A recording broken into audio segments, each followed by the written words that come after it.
First of all, I wanted to say it actually happens to be my birthday today. Thank you.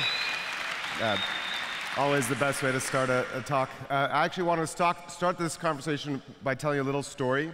This is a picture of me growing up. I grew up in Tehran, Iran, and when I was about 6 or 7 years old, the country went through a revolution. You know, the leadership of the country became an Islamic totalitarian regime, and a war broke out with Iraq, and I spent most of my childhood evenings in a basement while Saddam Hussein's airplanes were bombing our neighborhood. And the arc of my life changed when my dad gave me a computer. I was 10 years old, and he gave my brother and I a computer and said, you know, this thing doesn't have any games on it, but here's a book, and teach yourself how to make your own games.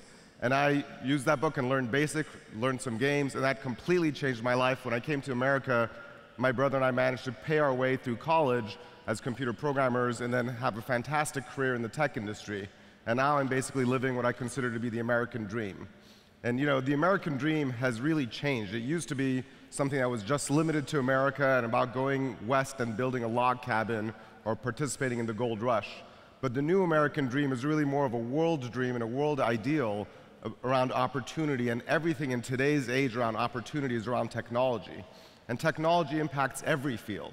When I started programming computers and learning computer science, it was writing software for a device that looked basically like a computer.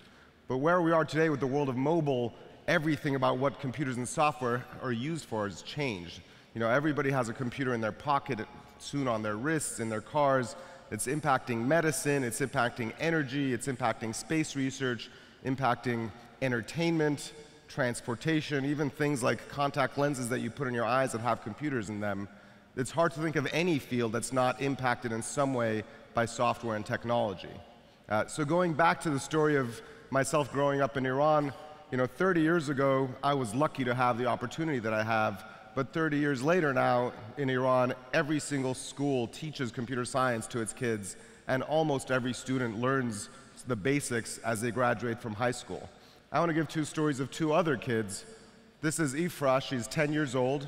She lives in South Seattle, just 20 minutes away from my house. And this is Armand, he lives in Washington Heights, just north of Harlem in New York City. Neither of their neighborhood schools teach computer science at all. It's not even offered on the menu. And it makes me think, you know, when these kids graduate from school, or a kid that enters kindergarten today, you know, what does a career look like for a student starting kindergarten today, graduating in 2030?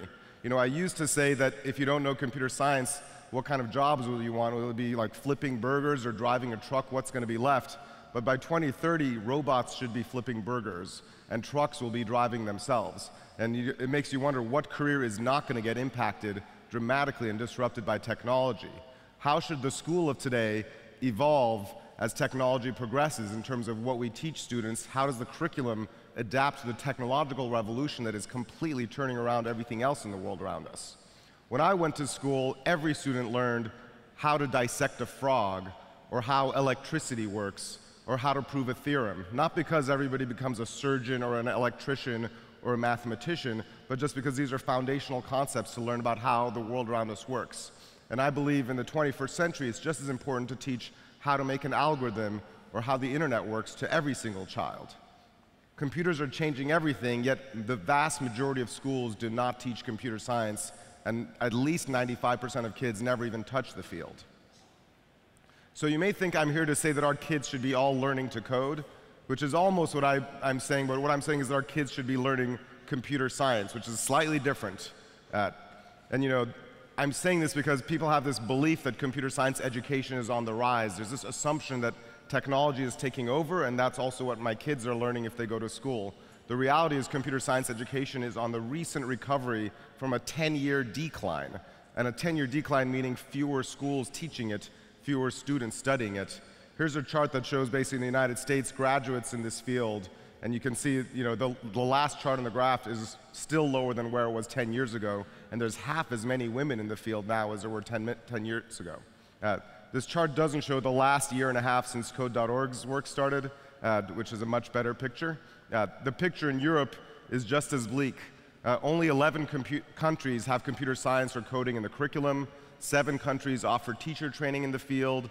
only 4 countries actually have a dedicated course, and in only 2 countries is it actually compulsory for all students to learn about this field.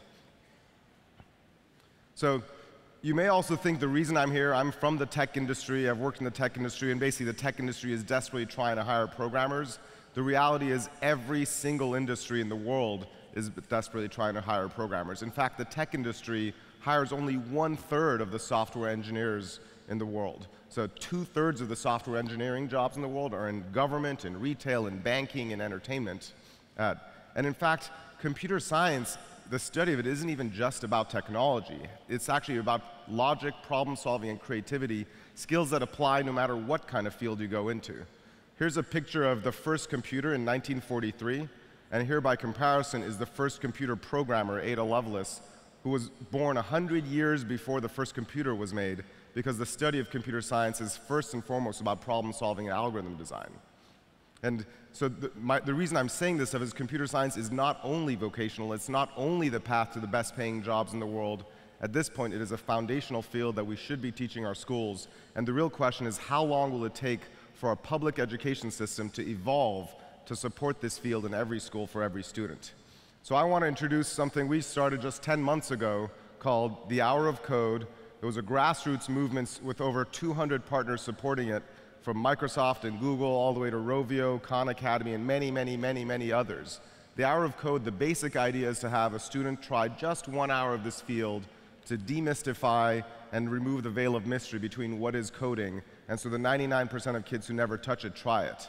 We've now in 10 months, this slides I had to send in 2 weeks ago are out of date, we've now had 46 million students try 1 hour of code in just 10 months. Literally in the last 6 minutes I've been here on stage, we've had about 300 kids just start their hour of code. And more importantly, in the first week that we launched it, more girls participated in computer science by a huge amount than in the entire history of the field, which is a fantastic accomplishment for education worldwide. We launched the Hour of Code with a speech by the President of the United States on the homepage of Google in every single country, with a whole bunch of celebrities supporting it, and also inside the Apple App Store. And then, this was one of the fastest spreading things in terms of technology history. It took Facebook 3 years to get to 15 million students. It took Instagram 14 months. It took the Hour of Code 5 days. And I run a very metrics-driven organization. People ask me, how did you grow that quickly? And we actually measured, was it the Google homepage? Was it the speech by the president? The actual biggest driver of our success was 40,000 teachers putting this in their classrooms, math teachers, science teachers, English teachers, French teachers, history teachers, saying that for 1 hour I'm going to teach coding instead of whatever it is my normal education is about. And people ask me, what can you learn in 1 hour? We basically teach kids in 1 hour that coding is fun, that the basics of programming can be taught in a drag and drop way without even learning how to type, that a 7-year-old or 8-year-old girl can do it, and that you can make cool-looking things and learn about math and angles along the way, and basically making students and their teachers confident that this is accessible to them. There's another question of, well, what happens after the Hour of Code? And 1 hour is a nice marketing gimmick, but we follow it up with real courses, whether it's courses driven by us or by other organizations. And in fact, the students I showed you before, Ifra now is in a school that teaches a computer science class that's taught by a volunteer from Microsoft that comes there every day, and her entire neighborhood is now getting, every single school in the district is going to have high school computer science introduced. Armand is one of millions of kids who's learning online in an online follow-on course. And we are very much measuring our impact on public education. In 11 months, we've now put courses in 50,000 classrooms, which is literally the fastest anything has spread in education history, with 2 million students, 40% of them being girls, and with 98% approval ratings from teachers.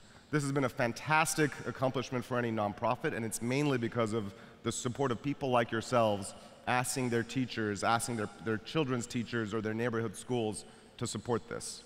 So we're gearing up for the Hour of Code. It's coming up in the second week of December. We're relaunching the campaign on the 1-year anniversary of when it launched last year. This is a map of all the classrooms around the world that are supporting the Hour of Code.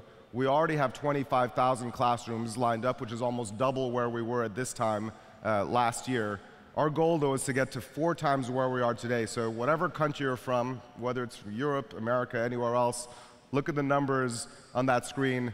we can easily add 10,000 more classrooms. If every person in this room recruits one teacher to do the hour of code, we'll get thousands of classrooms added.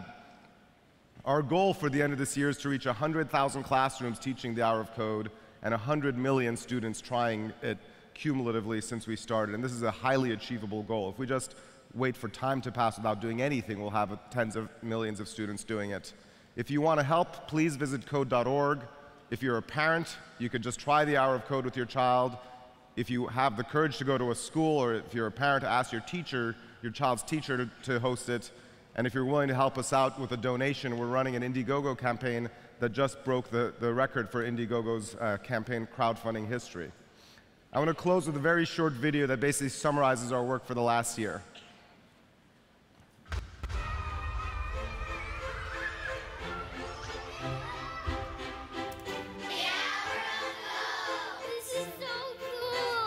Hour of code. The hour of code. Todos lo pueden hacer. Ya programmi akod. Man 42 خط کد. Your teacher says you guys are into it. We are. It's very awesome. Code.org has partnered with 30 public school districts across the country, including New York, Chicago, and Denver, to provide lessons in teacher training and writing. The largest education events in history.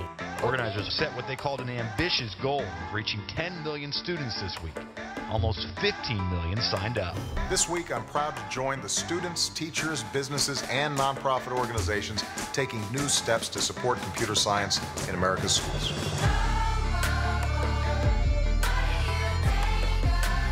They've been so excited about it.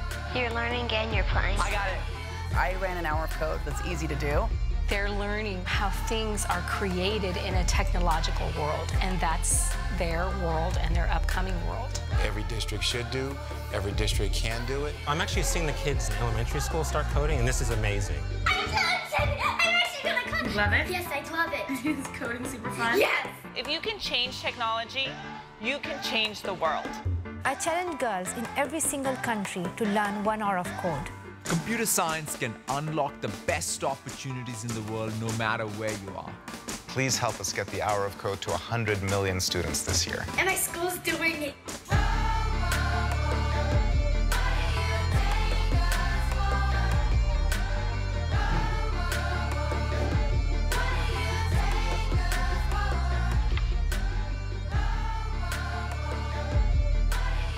Most of you will think Code.org's fantastic. Keep doing what you're doing. Thank you.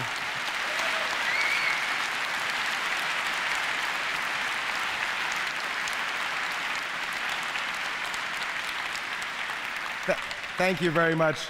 I just want to say the reason we've been successful is from people like yourselves taking some sort of action to help change public education. And it is not something people think that public education can actually change. Most people think schools do not change. We've shown that they do change, but what it takes is some degree of action, people asking them, and the easiest thing to ask people to do is to ask a teacher to offer just 1 hour of code.